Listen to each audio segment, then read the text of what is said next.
Okay, welcome everyone to the first in our Spring Intelligent Automation Incorporated Colloquia series. And I know we have some special guests here today from NIH and from IAI and other places. And we're really happy that you're visiting with us today. Okay, we are really honored to have our colleague, Professor Ben Shneiderman, speak to us today on information visualization for medical informatics. But before we do, let me give you a brief biography of Professor Shneiderman. Professor Shneiderman is a professor in the Department of Computer Science and founding director of the Human-Computer Interaction Laboratory at the University of Maryland. He is a fellow of the Association for Computing, the American Association for the Advancement of Science, and the Institute for Electrical and Electronics Engineers, and a member of the National Academy of Engineering. Professor Shneiderman is the co-author with Catherine Plaisant of Designing the User Interface, Strategies for Effective Human-Computer Interaction. The 5th edition came out in 2010. With Stu Card and Jock McInlay, he authored Readings and Information Visualization, Using Vision to Think. His book, Leonardo's Laptop, published by the MIT Press, appeared in October 2002 and won the IEEE Book Award for Distinguished Literary Contribution. And his latest book, with Derek Hansen and Mark Smith, is Analyzing Social Media Networks with Node XL, that came out in 2010. So as you can see, Professor Shneiderman has indeed been prolific. There is so much more that I could say. However, I'm going to stop here so we can have time to enjoy what I know will be an exciting presentation. Thank you, Carol. Appreciate it. Carol was very complimentary. It's a pleasure to have a colleague of the capability of Carol and to introduce me here. And she said, you know, how do you do so much? I looked at your record. And the answer is, I've got all these wonderful students, and they're here in the room today too, and so you'll be hearing about that work, and that is my pleasure. And Catherine Plaisant, that you mentioned, has been my collaborator for more than 20 years here, and so this work represents our collaboration, and I'm very pleased to represent the group. And it's this Human-Computer Interaction Lab. I've put out, maybe I should pass these around, better still, but our 29th annual symposium is coming up this May 22nd, 23rd. And so you can join the fun and see the kind of interdisciplinary work we do across the campus. The group is owned jointly by Computer Science and the College of Information Studies, but has links across many different branches of campus, including the wonderfully titled MIT, Maryland Institute of Technology in the Humanities. Visit the website. There are some 650 technical reports, some 200 videos, 40 pieces of software, and so on. Carol's already mentioned the book, Designing the User Interface. Come on in, come in. There's more room. And actually, being up front is actually better. You're going to want to see this screen carefully. The book has characterized the evolution of this field. The historian types are already cataloging which words appeared in which edition and when concepts appeared and disappeared. And as you can see, the changes for the 5th edition in 2010 focused on the edition of social media, the emergence of YouTube and Facebook and Wikipedia and so on, were dominant courses. The topics of search and visualization each got their own chapter, and so those are the broad focus. The narrower focus for today is information visualization, and Carol also kindly mentioned the book with Stu Card. It was a collection, the kind of books that aren't done anymore, a collection of 47 papers plus 80,000 words that describe the field. But many people have said you need a second edition, but no publisher will publish a collection of papers, but actually those 80,000 words would be a worthwhile thing. I think the subtitle provided by Stu Card and Jock McInlay is an important message that vision is not just a kind of camera that feeds to your brain, but it's an active optical system that makes determinations, has a perceptual active process, and within 4 milliseconds picks out the features in a table. It lets you spot the one red dot in a field of 1,000 green dots. And that pre-attentive design is what we're after. And we get a few things to play with, like color, size, shape, proximity, and so on. And our goal is a little different from traditional visualization goals of we're trying to show trends, clusters, gaps, and outliers, and other kinds of anomalies. So I'll make that distinction with scientific visualization. There remain many substantial challenges in the field. Building up to massive data sets. I did a keynote talk which was playfully titled "Squeezing a Billion Records into 8 Million Pixels." By now I have to say squeezing a trillion records into 8 million pixels. But that's where we're at. We think we can do that better than ever. For the first time in history, the big data is available, and for the first time in history we have the tools to cope with this. So I'm not afraid of the flood of data, the tsunami or drowning in data. All of those metaphors bother me, and I'm just delighted that we have these resources. The interesting aspect is how we design not just the visual display, but the interaction and control pattern. Just as a plane has an engine, and it also has a cockpit, and they both are necessary, and a car needs an engine and driver's controls as well. And so we just finished a paper which will appear in the March issue of Communications-Based CM with Jeff Peer of Stanford that catalogs the kind of interaction widgets that are necessary that you'll see in this. And then I think the new area is finding process models for discovery. Most mature fields have a systematic way that they go about doing their work, and pharmaceutical drug discovery or oil and gas or almost any field, medical, we're talking about. And we want to ensure that there is a systematic approach so that, for example, two analysts who use the same data and the same tool will come up with the same results. And that means that we could then split it around for 20 people and do that. But the reality is never so clean that it's also systematic, otherwise it would just be automatic and just turn the crank and let it run. There is a need for the flexibility. And so we developed this process model called Systematic Yet Flexible, SYF, that allows you to go through in an orderly way, but also to explore the interesting anomalies. Just comment about the satisfaction I've seen in the trajectory over the last 20 years where these small startup companies, often university-based, started and developed a product, and then it was bought by some middle-sized company, and the middle-sized company bought the big company. There are many of those stories, more than what are on here, but it's certainly been gratifying to see the transition now to a mature or maturing commercial community where there are great tools that are out there, and it really changes the research agenda because it means that a lot of the things that I see as research papers turn out to be already done in those commercial tools. And so, when I talked to Eric Newberger of Census Bureau, I was saying, it's time to get past thinking of, yes, there's going to be a tool from a university and some new idea. The mature commercial tools are probably what you want to disseminate in an organization. Our pleasure has been the last line. Spotfire was developed in our work over here and published a paper with Christopher Alberg in 1994. It remains one of the most highly cited papers in the field. And it described this visual notion. And this example comes to me from a researcher in England. I've tried to choose healthcare examples a lot for this talk. And Nick Thomas in England, working for GE Healthcare, was doing genomic analysis, and it's rare that you have one screen that tells, that makes a discovery, but this was one. And what happened here, as indicated, once you train your eyes, once you move the filters to filter out the irrelevant information, and you look at what's left, then you notice that there is this bright red spot, which indicated the higher than expected activity of the RBP1 gene, which plays a role in the formation of retinol, which in turn guides embryonic development and the vision system. And so that was important, and that led to a published paper. And it's reflected in these coordinated multiple windows where the plate view also shows that bright red spot, and then the three-dimensional scattergram does that also. So it's a little bit cavalier to say it's that simple. It usually takes weeks and months of exploration, but here was a case where one screen did capture a discovery.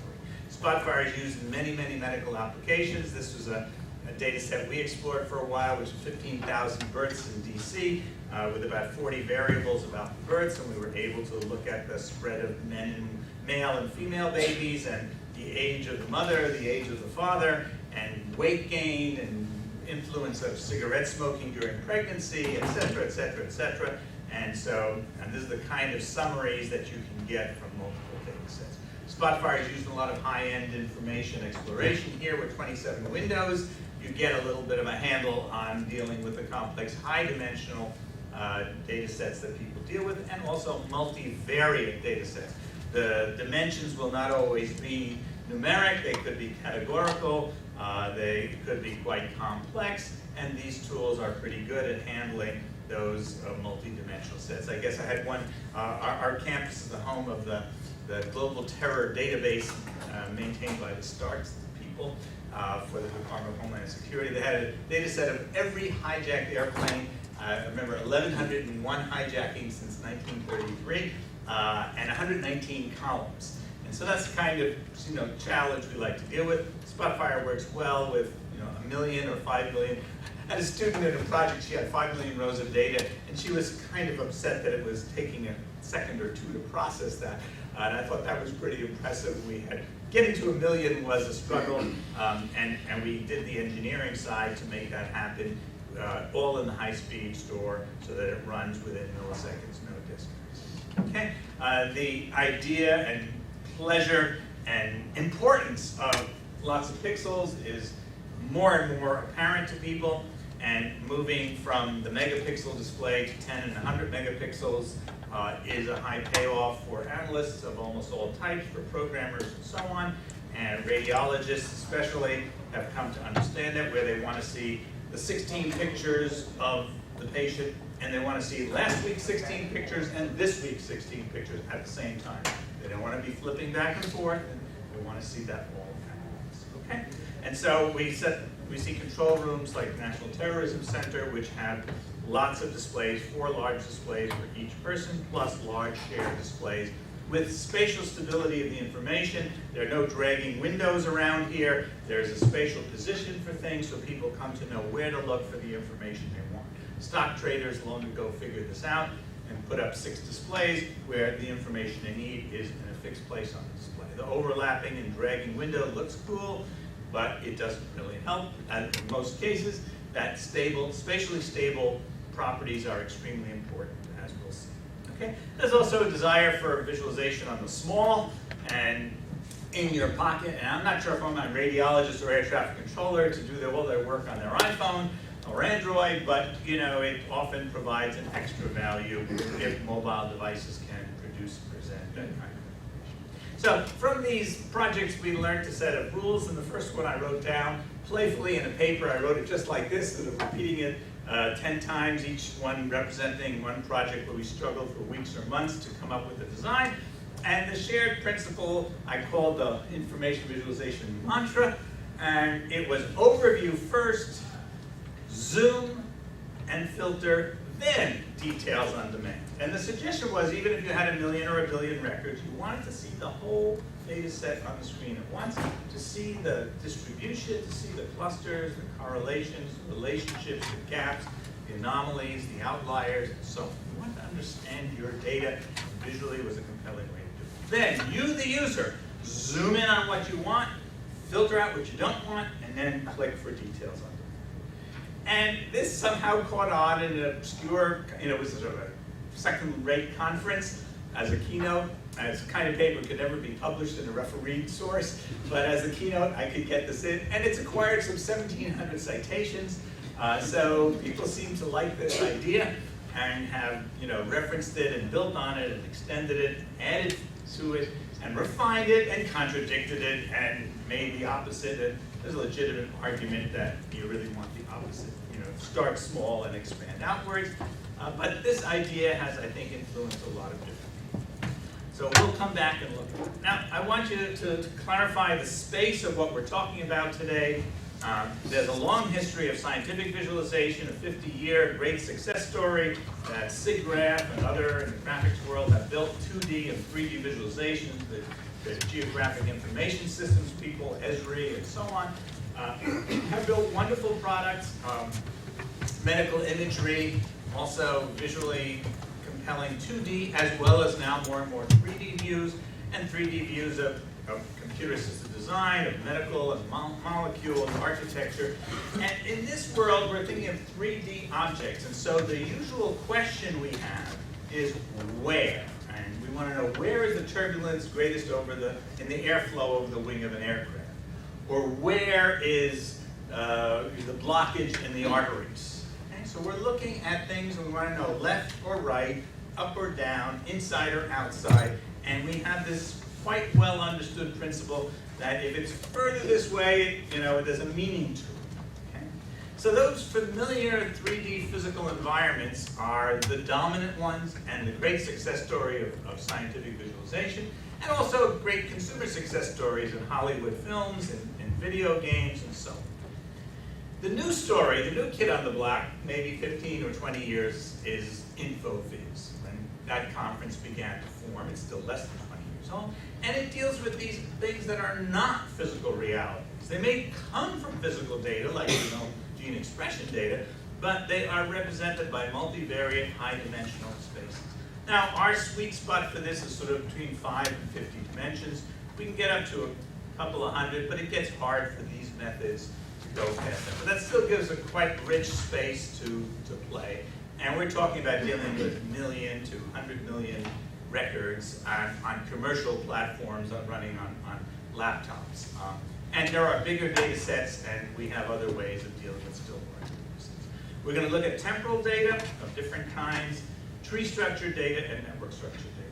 On the bottom, I've listed a few of the many blogs. InfoViz has become a cultural phenomena at this point. Whereas 15 years ago we were fighting to get people to accept this idea, by now the expectations are unreasonable that one great infographic will cure world hunger, or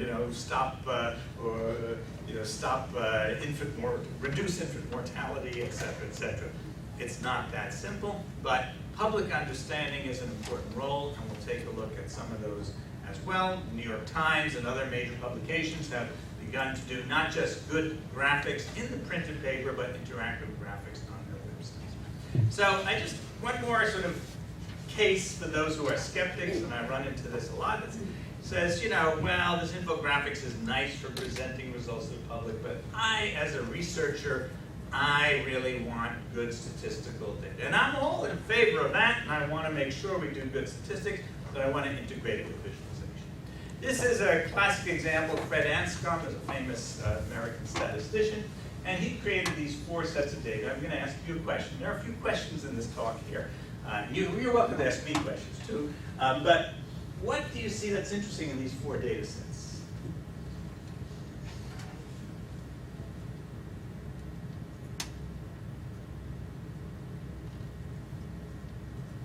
Eric. They have the same mean and similar standard deviations. Oh, you know this one, right? That was too quick. Let's try someone who hasn't seen this before, right? It's kind of tough. Anybody see anything noteworthy or interesting? Lots of repetitions. 11, 11, 11, 9, 9, 9. Yes, in fact, if you look at the X value for the first 3 data sets are exactly the same. Right. Good point. What else?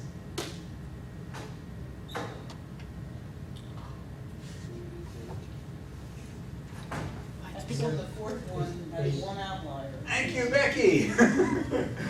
Right, there's this funny kind of X value here. They're all 8s, and there's one bizarre 19. Can anybody, with your hands, draw the shape of these curves? What do you mean by that? What do these look like if you plot these? Or if I cover this up, can you remember what they were? Which one's different? I mean, it's pretty hard, okay? Well, as Eric points out, Anscombe's message here was statistics will not save your day here. In that he chose these so that they have exactly the same mean and variance on X and Y, same correlation coefficient, and they have the same linear regression equation. Pretty remarkable. It's not just that he found 4, but there are 40,000 such things, or 40 million. There's an infinite number which would have the same statistical property. And so the point is, statistics alone are not necessarily going to save the day. But take a look, fix your eyes on screen. In 400 milliseconds, you're going to know exactly what these are about. Okay, and now you can probably each tell me a story. The first one is sort of a weak linear positive correlation. The second one's a very strong quadratic correlation or quadratic fit. The third one, that one with the 19 in there, has an anomaly. Is it an anomaly? Is it an outlier? Is it an error? When I see this kind of pattern, I'm probably going to think that's an error in the data. I'm going to go back and try to find that. Okay? And over here, I have yet a different pattern here. But again, they all have the same, correlation coefficient and variance, et cetera, et cetera. So a pretty interesting set of things here. And it reveals a central property about how powerful our visual system is in being able to pick out those patterns. And we have names for them, actually. And we have a way to describe it. And probably if I turn the slide away and ask you to draw them from memory, you could do it. Okay? That's how powerful it is to be able to see things visually. And I would say, this one, the anomaly one, this error, is sort of a key one, because the majority of data sets that people bring to my office have errors in them. And we'll see one I'm going to show, 6,300 hospital admissions of patients, and they were analyzing the data for male and female and the average age of those discharged and those admitted and with insurance, without insurance, et cetera, et cetera. Well, they brought this to me within 10 minutes. I showed them that there were, in fact, 6 patients who were 999 years old. And they had no idea, but it sort of threw off all of their calculations. And I get data sets where they give me a year worth of data, but equals missing, and they had no idea. I get 1,400 rows of data, but 81 rows are exact copies of another 81 rows. And these things are just hidden in most data sets that people are not aware of. Okay, so we're going to take a look at a few forms of data. We'll start with our early story of tree maps. And this was built for the gene ontology, and it was space limiting, space filling, but I'm going to show you its most famous variation, which is the smart money map of the market. Here what you see are about 600 stocks. They're organized into 11 industry groups. The green ones are rising, the red ones are falling, and the area indicates market capitalization. And if everything is still working, I'm going to show you this live. I'm going to show you this live. I'm going to show you this live. Dangerous to do that. Let's see.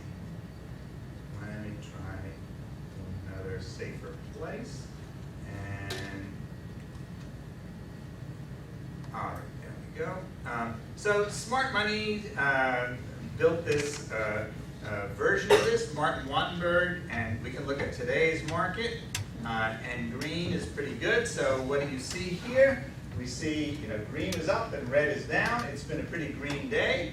And the technology's been pretty green, financial all green, but there's one problem. Amazon's down 7.7.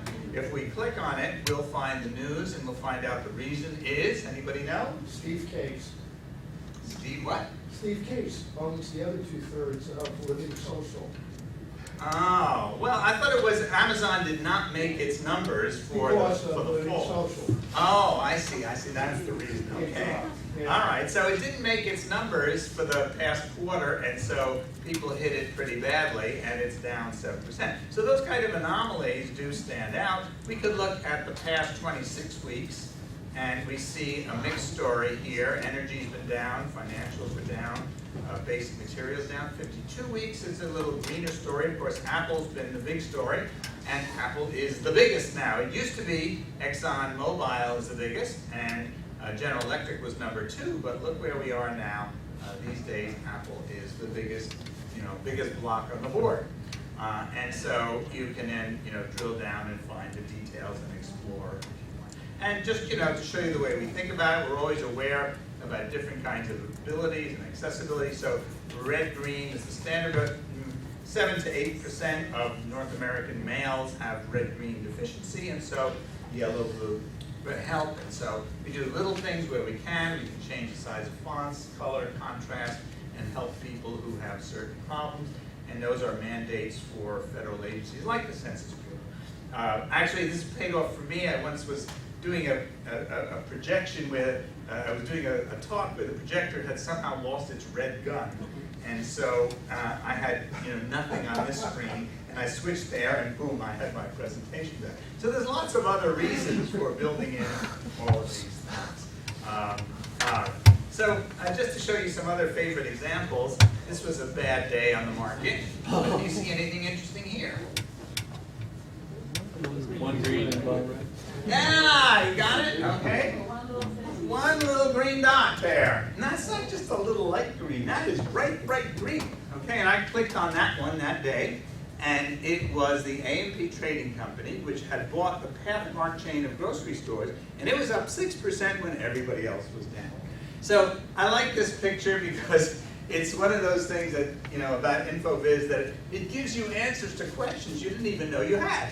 Okay, these things, when the color properties and other visual properties are set right, it pops out. You can't avoid it. You do have to train yourself a little bit to learn to think about these things, but those are things I come to spot. A little better day, but some other anomalies there. Here you can see the industry groups of energy and technology are generally up. Financial and health are generally down, although there's one up, one in healthcare. But you begin to form these patterns, and here's another pattern I've come to see. That little red block over there, pretty good day everywhere, but those are the gold stocks, and they are contrarian, and they often go down when the market is going up. So you come to know these patterns, I come to know the spatial positioning of them, and so you know, when I look at it, I see certain things that, you know, you would train yourself to, and you would eventually get to see those things too. All right, so here was the medical one I mentioned. This was 6,300 patients, and these were times in the emergency room. So we segment by those who were discharged all over here. These are all the ones that were admitted, and then we split. I don't know if you can see it, but these female and male. The labels are a little small, female and male. So you can see more were discharged than were admitted. The area coding indicates the number of hours they spent getting serviced in that emergency room. We'll look at that soon. And the color coding, I've set a pretty interesting palette of under 16. I made black because this is Washington Hospital Center right across the street from Children's Hospital. So children are supposed to go across the street. But sometimes families come in together, and so they'll keep them together if they've been injured in some car accident or so on. So you can see there are a few of these black dots. They stand out dramatically, and your eye can pick them up. And you see them over here. You can see there are no female children who were admitted, but there were 2 male. And to be able to pick those out dramatically, because we've set the colors to be something that's conducive to what we're after. If you're trying to get a rough view, are there more elderly over 65 who were you know, admitted and discharged? It looks like that's pretty true, but now we'd run the statistics and then see if that was a statistically significant difference. Okay? So now if we want to look at what are the causes for long times in the emergency room, we would filter out by the waiting time, and we look at only those who spent more than 12 hours there, and now we can see the ones there, and we can see they're labeled, in this case, by the reasons for why they were there. And that might give us some understanding, or if we wanted to shorten service times, we try to understand what it was about each of these conditions or cases that made people stay longer in the hospital. So the capacity to... The square size is a function of the amount of time. But it represents rotation. That's right. So if they stay more, for example, one stays 1 hour and one stays 10 hours, is there a window? Is this within a window? Or? Yes, the small ones, if we go back, the ones who were there just an hour or 2 are down over here. The ones who were here, this was actually 33 hours. Not waiting, but to get service. Sometimes they get seen right away, but they might be kept in the emergency room because there are no beds, or they would be given the best service in the emergency facility. And so we've just filtered down to get to see them. But size and color coding, the contribution of tree maps was the idea that size and color coding could be used to show 2 variables at once. Now, we're breaking some of the traditional rules of graphic design, which says don't show a 1-dimensional variable like waiting time by a 2-dimensional, you know. So there are problems. It's not perfect, but it does help in organizing the information in very powerful ways. This is another medical one. We work with the Hive Group, which has licensed our software and has sort of carried our work forward, and Becky knows that story too. And here they're looking at 1,400 food products, and the color coding has been set to protein levels, and so green is a lot of protein, red is low protein, sized by the number of calories, and grouped by food groups. So, as you can see here, but fats, oils, and salad dressings, they're all pretty low in protein except this green one. And if you click on it, you would find that that's a soy-based salad dressing that has lots of protein. So those anomalies stand out. And in the legumes, nuts, and seeds, those are pretty high protein, but there are some ones that are pretty low in protein as well, so you may want to avoid those. So those kind of patterns and groups are there, and these filters let you filter out and make it simpler. You can try this at hivegroup.com yourself. There's about 15 demos there, so you can explore this. We worked also on temporal data, and this was an early work, and Catherine led the way with this one.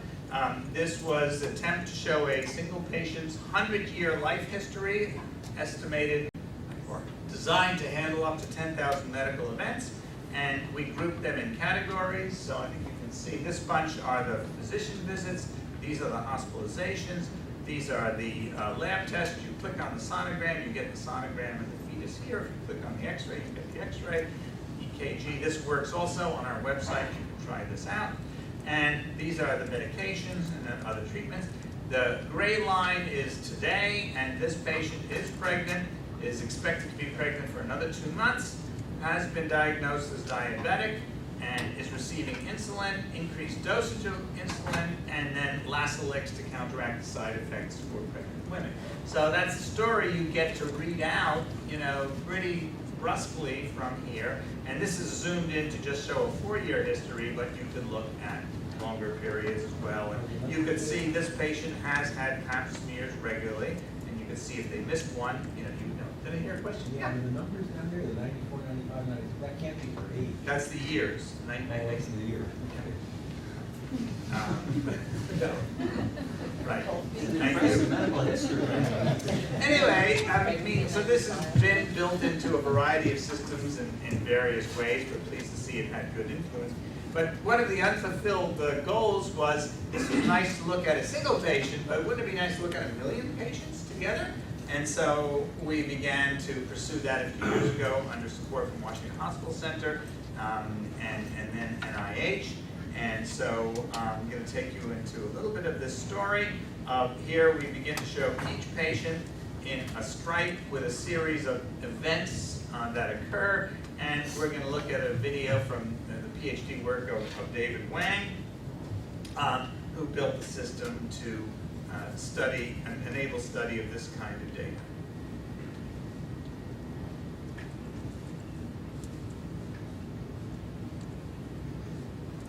In this demo, I'm going to show how to use Lifelines 2 to find patients who experienced decreased renal function, possibly as a result of the administration of their radiology contrast procedures. This is indicated by their creatinine high events within 2 weeks after the radiology contrast. Here I have loaded a data set of 3,598 patient records. Each record is represented by a horizontal strip containing the patient ID and the events in the patient's history. Each event is represented by a colored triangle on the timeline. From the legend, I see that creatinine high, normal, and low are in red, blue, green, respectively. Scrolling down, I see that radiology contrast events are in yellow. To examine this data better, I align the patient record. All right, I'm going to stop before that happens just so you notice. This is a 20-year history here, going back to 1990 up to 2009 data.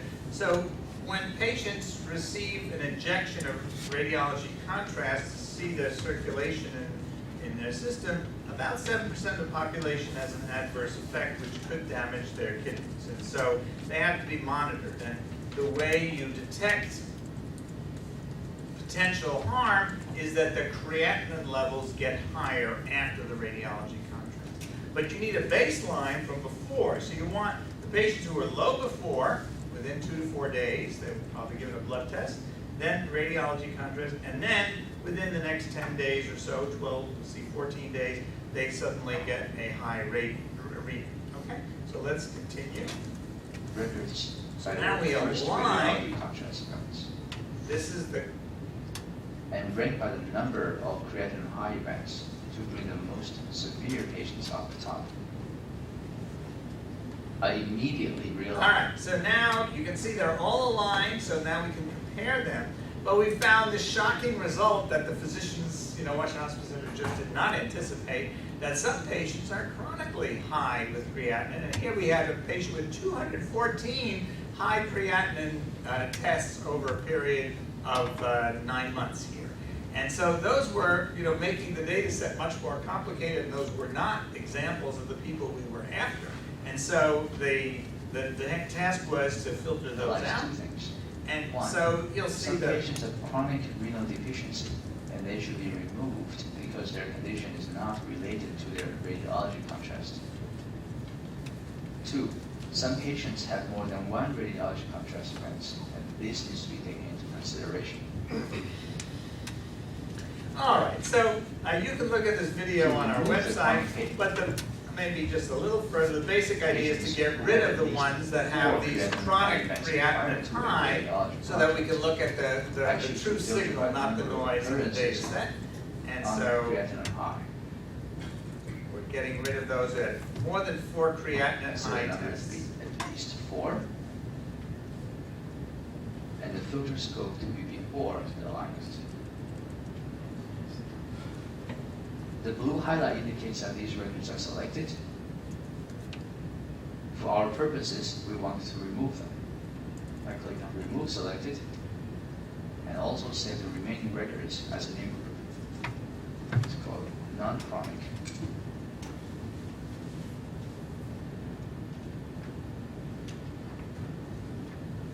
All right. Next. I think I'm going to stop it here. You can take a look. This is a fairly technical, complex problem, but we're able to clean up the data, identify ultimately the 157 patients who satisfy that property. There's one more feature I guess I do want to show you, Instead of which aligning is the by every- summarization capability. And so once Then we I get, bring up the distribution of creatinine Yeah, high there we events go. across these records, and zoom into the granularity of days. As I drag from day 1 to day 14, I'm selecting all patients who have at least one creatinine high event within 2 weeks after any of their radiology contrast events. all right, so the message here was by creating a set of operators, align, rank, and filter, playfully called ARF, and then adding a summary view, we gave a new way of thinking about it. Now, the physicians who have been trained in database use and were trying to analyze this data set with SQL queries or with spreadsheets, they just couldn't make progress. When they saw this, it just took them a while till the new language and the new concepts became familiar enough, but they were able to do this kind of remarkable analyses, and we think these tools generalize in a very powerful way, so that David's dissertation is, I think, marked in an excellent way by having 11 case studies.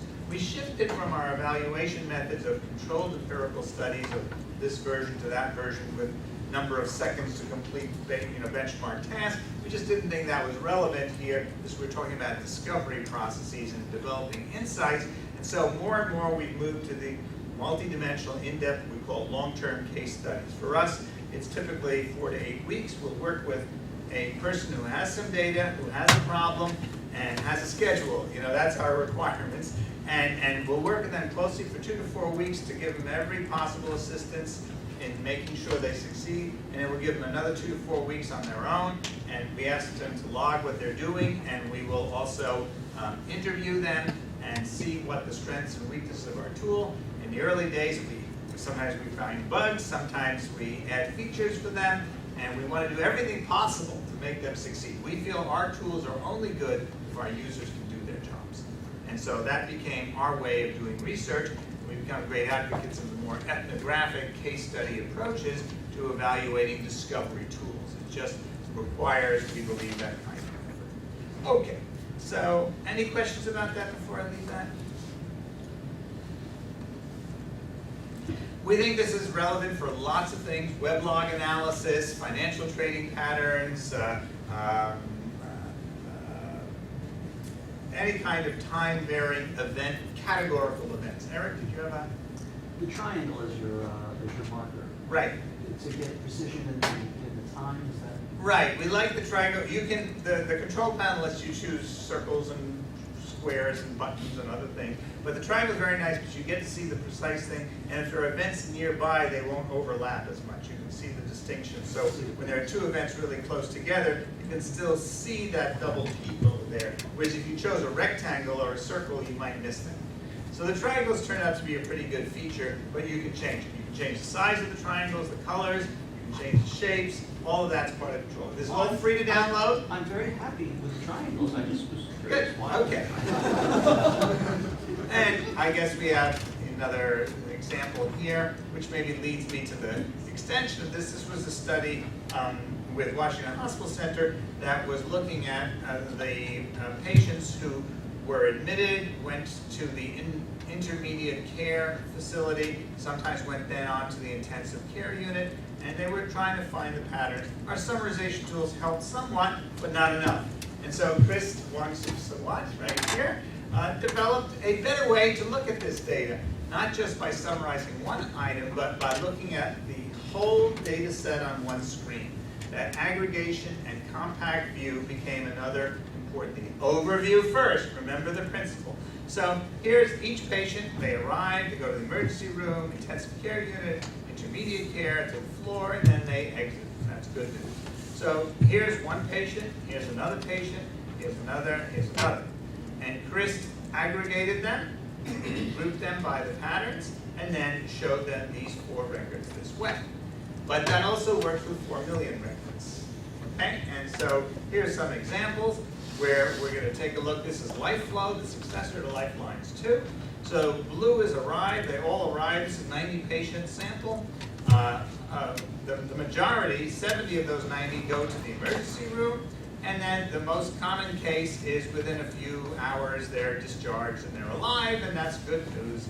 Service was provided. Some of them go from the emergency room to the intensive care unit, and then they go to the floor and they spend several days over there, and then they're discharged alive. And some of them sadly die. The black lines are the ones that died here. And we're looking at patterns of what happened to these patients. So you can see the common pattern, and then you can see what relative fraction of them has different kinds of outcomes. And this worked fine, not just with the 90 I'm showing you here, but the 203,000 sets of incidents we had that John Guerra-Gomez looked at for the Center for Advanced Transportation Technology here on campus, where you're looking at an accident occurs, the police are called, the medical is called, fire is called, they arrive, there's 3 lanes closed, then 2 lanes, and then the incident's clear. And we were able to compare 9 different agencies and how effective they were in clearing out these kinds of incidents. Okay? So back here we get richer kind of cases, and this is what our colleagues at Washington Hospital Center were after. The problem of arriving and then going to the intensive care unit and then being essentially put in the lower level of care on the floor and then bouncing back. It's called bounce back to the intensive care unit. That was a mistake. Hospitals have to keep track of the number of bounce backs because it's a quality of care measure, and it shows that the physicians did not realize that there was something that was potentially going to trigger a return to the intensive care unit. And so they track those kinds of things, and they have been trying to collect those incidents and had a great deal of difficulty in doing it using Excel spreadsheets and other kind of tools. So here you can click on it and look at the details of the patients that you've selected. You can also align by, if we align by the intensive care unit, we might ask the other question, not where did they go from the intensive care unit, but where did they come from? So you can see those who came to the intensive care unit, majority arrived, went to the emergency room, and then they went straight to intensive care. Some arrived, went to the emergency room, they went to the floor, and then intensive care unit, okay? Which is not always the best pattern either. And then down here, Chris discovered that anomaly of a patient who died and then went to the intensive care unit. Clearly a data cleaning problem, okay? And so those kind of things are more common in electronic health records than you'd want to know. All right, I'm just bringing you up to date now. For the past couple of years, we've been under support for the SHARP project, the Office of National Coordinator, for the Strategic Health Advanced Research Project, sponsored 4 $15 million projects. We are part of the Patient-Centered Cognitive Support, one $15 million 4-year effort. The lead on that is University of Texas, Houston, and we are supported under that effort. And so we're involved in a growing set of examples where medical care is the key thing. And we took on 3 particular tasks: missing labs, medication reconciliation. So I'm gonna, and then alarms and alerts. The first issue of lab tracking, Soraya Tarkins, the PhD student working on that. She's here if you want to talk to her afterwards. But it turns out, depending on which field or who you talk to, somewhere between 1 and 10% of lab tests that your physician orders for you never get done correctly and completely and get returned. They get lost. The patient doesn't, the physician says, go for a mammogram in the next 6 weeks, and the patient just doesn't do it, and nobody follows up. Or, blood tests are ordered, but nobody draws the blood, or somebody sends it to the wrong lab, or it gets lost, or it doesn't come back to the physician to be notified, okay? So we want to, our model for this was FedEx package tracking. Could we make it as good? Could we track what happens to lab tests in the same way that FedEx was able to track packages and tell you where it is now and when to expect it?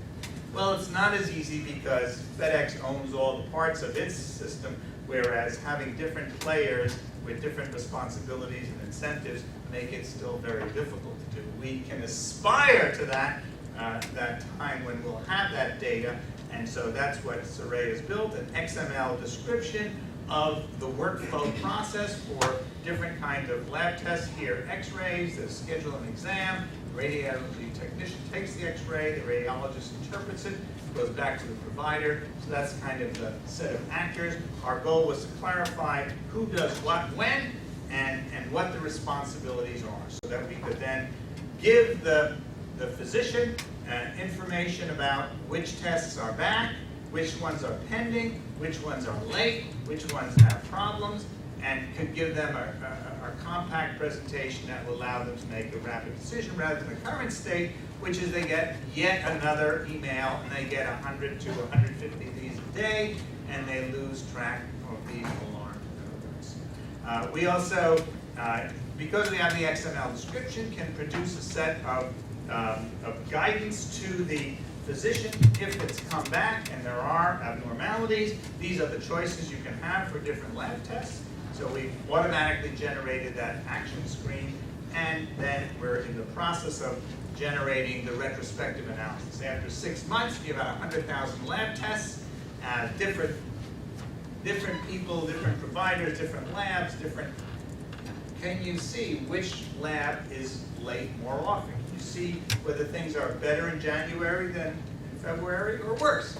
Can you see which hospitals have a better record of getting things done in an orderly way?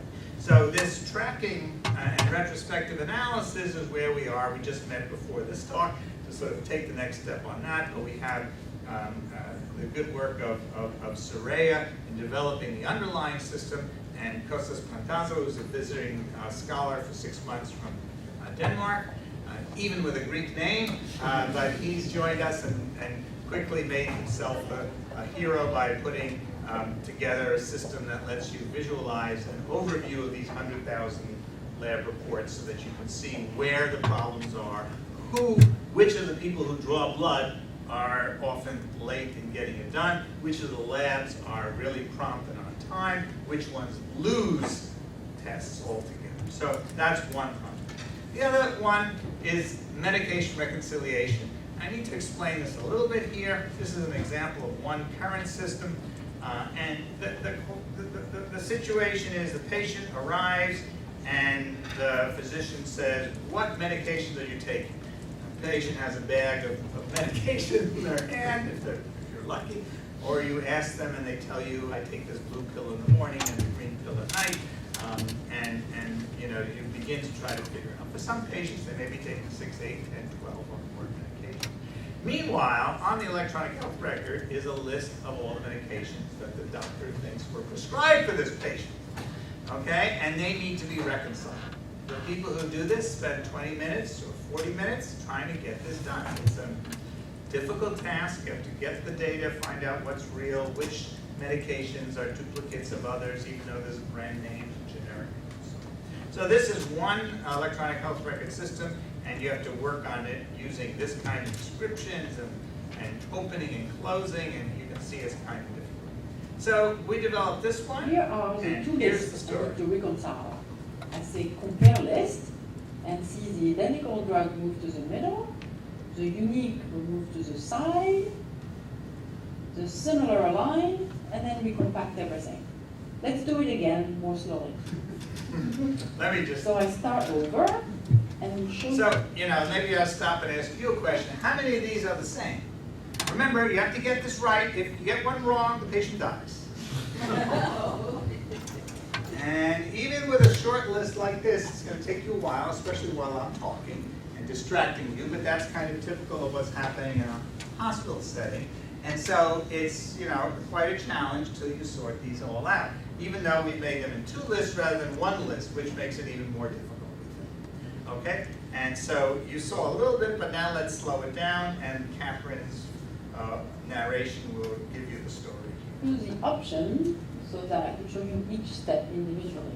So first, I found the identical drugs. They move to the center. Then the unique drugs will move to their respective side. We take on the left, the hospital on the right. Then we align the similar drugs. So here you see acetaminophen, and we highlight where it's different. Here, folic acid versus fulvic.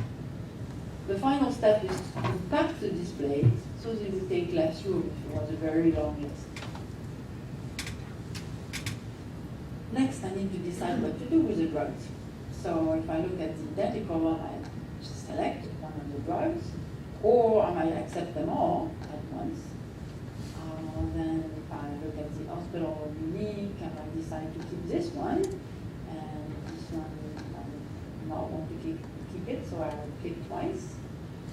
But I could again accept the naming or accept all the unique, and then I have to decide among those two. So Notice one's a 6 hour and the other's 4 The other hours. one is automatically rejected, and this one the old name that the patient is familiar with.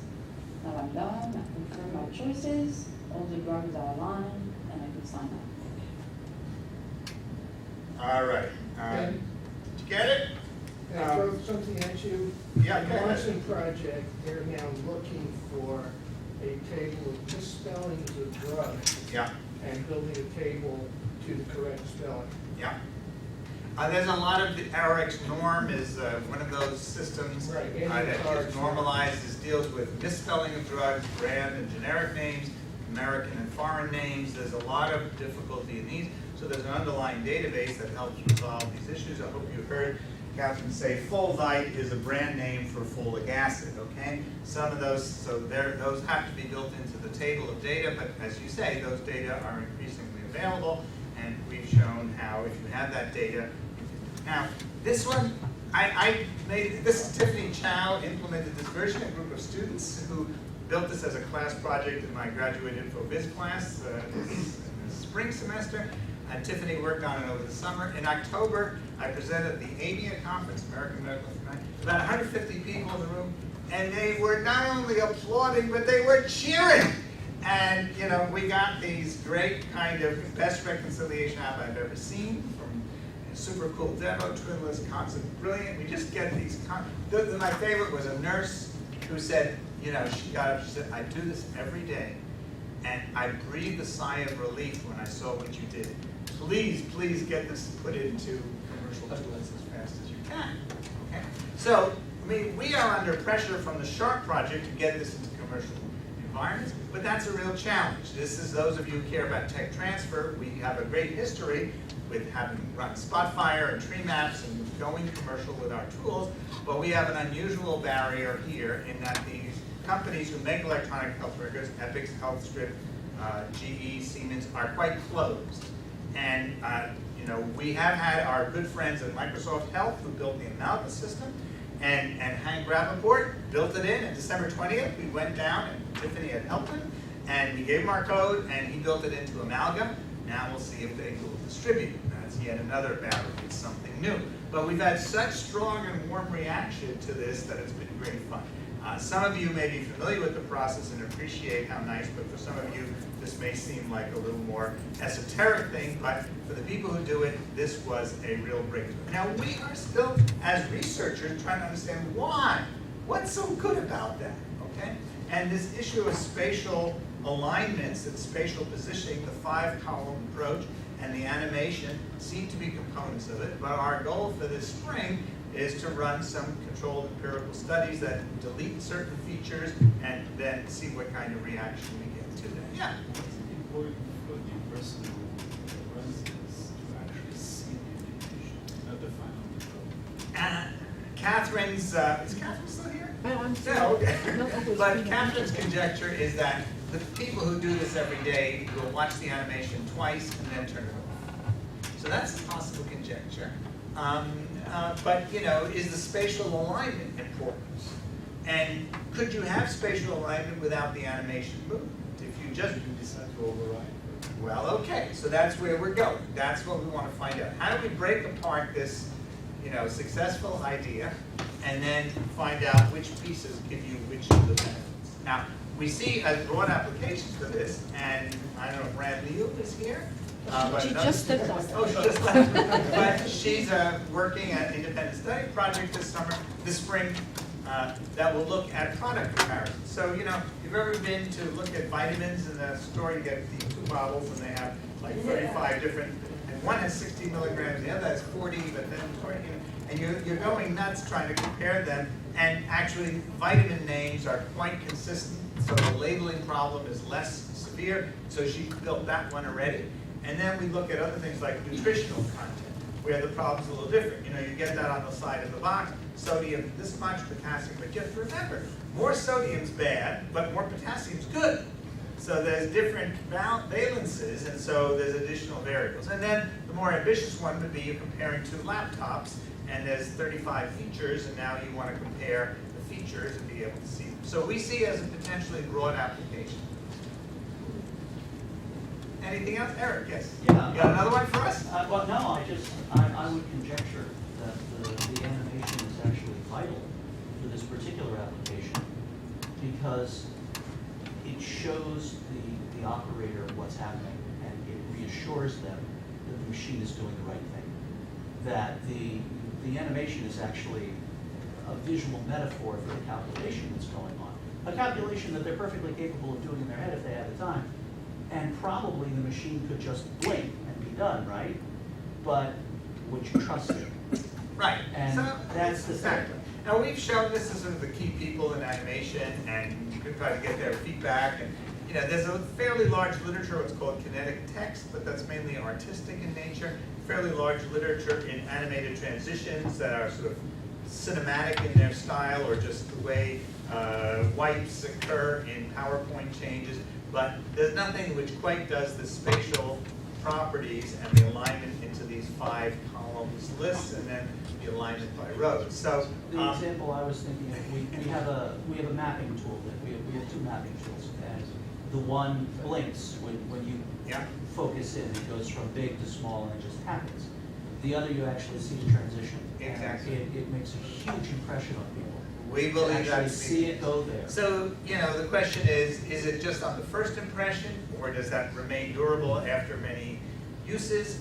And how fast should the animation be? And does the animation slow you down or confuse anyone? So all those conjectures are on our minds, and if you can help us tease this one apart, we're eager for that. Last comment? If I do 100 a day, I don't think it's going to matter what I see. In other words, I'm going to trust in this, otherwise what would I use it for? Well, you know, I mean, sometimes you do have to make decisions on these things, and so it may be helpful there. But I think that's really the question. I can't stop it. Go ahead, all right.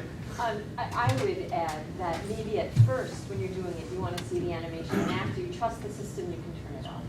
Yeah, well, all right. So, you know, and we've spoken to sort of leading people in conceptual psychology, Colin Ware, whose book you should look at about human perception.